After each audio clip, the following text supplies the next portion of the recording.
Yeah, it's cold. Yeah, it's definitely cold, alright.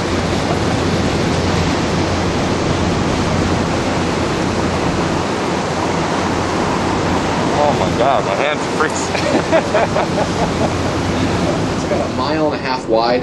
There's 100 to 300 feet of ice above the surface of the water.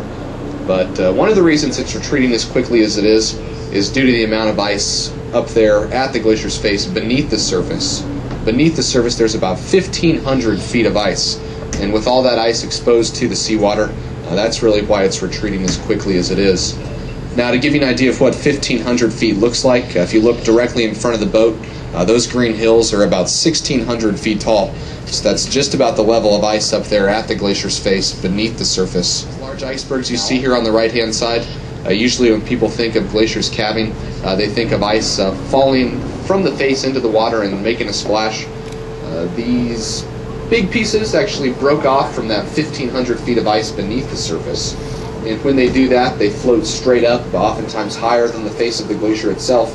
But because there's not much impact with the water when they do so, they retain most of their size. And it's these ones that float down here to the terminal moraine. A lot of the other glaciers out here, same thing happened to them about 300 to 500 years ago. And at that time, not too many people out here studying these things, so a lot of the estimates and things like that they make, there's really quite a bit of guesswork involved.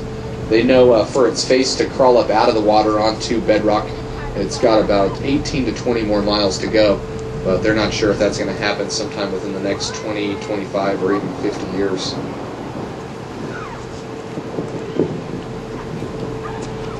People often ask how old the ice is while we're up here as well.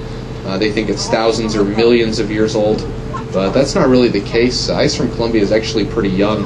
The glacier just about 35 miles in length, and it actually moves down out of the mountains at about 50 feet a day.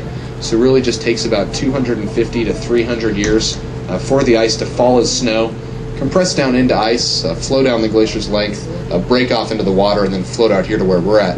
And this iceberg here off the right really showing you some pretty deep blue colors there on the part underneath the white.